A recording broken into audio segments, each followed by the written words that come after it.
Hi everyone, very good evening and जय हिंद। मेरा गला थोड़ा बैठा हुआ है। I think you can make it and never mind. I thought I make a video on understanding reasoning ability. Problem with the subject is कि लोग जो है वो पढ़ा तो रहे हैं परंतु बेसिक चीज़ नहीं समझा रहे। एसएसबी का बेसिक चीज़ जो है that can only be your OLQ। OLQ को आप समझेंगे नहीं और आप सोचेंगे कि आप अपनी पर्सनालिटी को एकदम ओवरऑल कर दें, नहीं होगा। रीजनिंग एबिलिटी को समझते हैं, इस पे बात करते हैं। आप देखते हैं आपके क्या डाउट्स होंगे। आप मुझे कमेंट्स में पूछ सकते हैं, आप मुझसे कनेक्ट कर सकते हैं, उसमें भी हम लोग डील करेंगे। बट रीजनिंग एबिलिटी है क्या, अगर आप DIPR की भाषा में सुनेंगे तो इसका बहुत लंबा चौड़ा डेफिनेशन है और वो जानने का कोई मतलब नहीं है। And you should not be bothered about what exactly is the definition of it. You should not care on that matter. मैं यहाँ पे लिख भी रहा हूँ, you should not care about that because that is not for you. That is primarily for assessors. But लोगों ने इसको डोमेन में ला दिया है which should not have come actually and but you don't care about that. It's of no use to you. Reasoning ability क्या है मैं आपको सिंपल वर्ड्स में समझाता हूँ एंड आप समझ जाएंगे। और इसके बाद हम ये भी बात करेंगे कि हम इस पर कैसे काम करें और how we can work on our reasoning ability as a subject and what all things and what all changes we should bring about in our own personality if we really interested in understanding reasoning ability and building it as an OLQ। मेरे हिसाब से reasoning ability is your power, or I may say power or skill to think rationally without bringing emotional factors। बहुत simple है, मैंने simplify कर दिया है। आपकी वो क्षमता, आपका वो गुण, आपका वो स्किल जिससे आप एक सब्जेक्ट के बारे में रैशनली सोच पाते हैं बिना इमोशनल हुए। ह्यूमंस की मेजर प्रॉब्लम में एक मेजर प्रॉब्लम ये भी है कि हर चीज़ में वो इमोशनली चार्ज हो जाता है। आप सिचुएशन को बिना सोचे समझे उसमें आप इमोशनल रिएक्शन जब देने लगेंगे तो you will be ideally not responding, you will be ये नहीं कर पाएंगे आप रिएक्ट करेंगे। सारी प्रॉब्लम वही होती है कि आप उस समय उस सिचुएशन को रैशनली सोच पा रहे हैं without bringing in the emotional factors, या नहीं सोच पा रहे। अगर आप रैशनैलिटी नहीं ला पा रहे हैं for some reasons, there is a problem. It means to say there is a problem in the sense कि you are not having that ability to think on a subject in a neutral manner। अब आप मान लीजिए you are suppose a captain साहब in army, you are a captain and you are leading a team। आपके साथ team है, आपके साथ एक प्लेटून है। आप प्लेटून को लेके और गए हैं मान लीजिए, और आपको ऐसा महसूस किया, आपको चाहे इंटेल आया है कि पहाड़ी पर मान लीजिए दुश्मन बैठा है। अब पहाड़ी पर बैठा है, मैं ऐसे ही फिक्टिशियस एग्जांपल दे रहा हूँ, इसका कोई मतलब नहीं है बट खाली समझने के लिए यूज़ कीजिए। तो पहाड़ी पे अगर दुश्मन बैठा है तो क्या आपको उसके सामने खड़े हो जाना चाहिए प्लेटून के साथ ताकि वो आपको गोली मार दे? देशभक्ति आपको दिखाने का बहुत ज़ोरदार जज्बा जागा और आपने कहा कि जय माता दी, और आई डोंट थिंक सो। आप अगर सही मायने में समझदार लीडर हैं तो आप एक स्ट्रेटजी बनाएंगे और इमोशनली चार्ज ना हो कि आप स्ट्रेटेजिक तरीके से सोचेंगे कि मैं कैसे दुश्मन को नेस्तनाबूद करूं, या अगर मुझे ज़रूरत है कुछ सपोर्ट सिस्टम की, पीछे से मुझे आर्टिलरी चाहिए, पीछे से मुझे गन फायर चाहिए, तो पहले मैं उसको लेके आऊँ। Rationality is excluding the emotions. कभी कभी आपके फादर ने गुस्से में आपको डांट दिया, फादर शाउटेड एट यू, हो सकता है कर सकते हैं, अभी भी कर देते हैं कभी कभी पापा लोग, तो उसमें क्या है, आप भी चार्ज हो गए, आपने मुझे ऐसे कैसे बोल दिया, आप भी गुस्से में उसको रिप्लाई दे दिए। यकीन जानिए सिचुएशन बहुत ख़राब हो जाएगी पहले तो, प्लस आपको बाद में इतना अफसोस होगा कि मैं क्यों इतना चार्ज हूँ।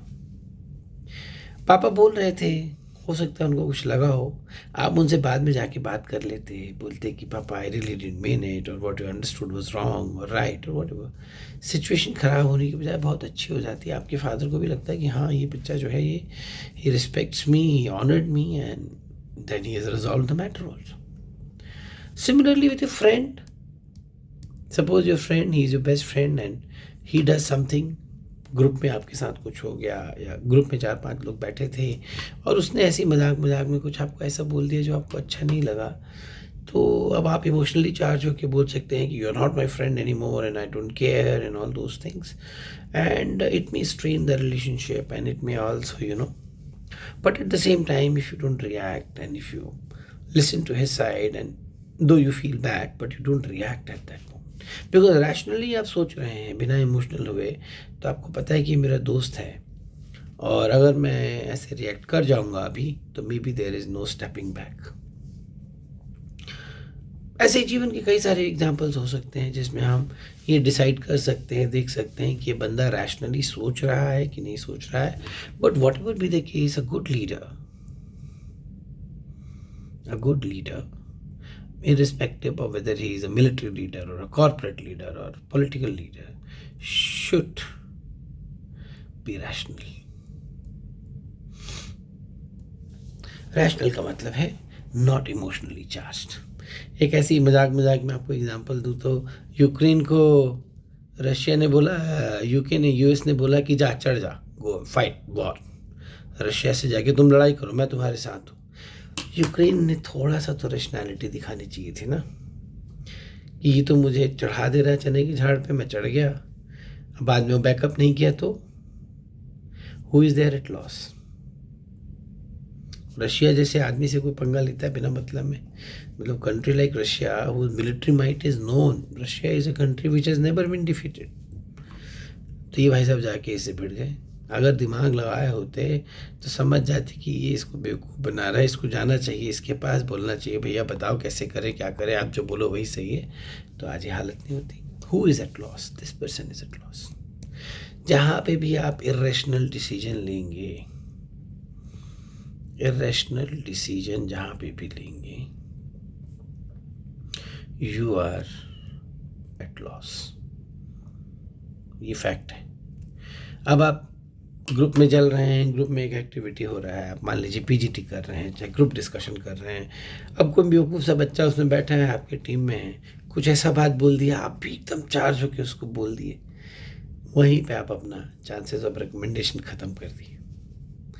आप रैशनली सोचिए कि आप एक टास्क करने आए हैं, आप अपने जीवन का करियर बनाए आए हैं, किसी की बात पे इमोशनल होकर आप अपना रिएक्शन दे रहे हैं,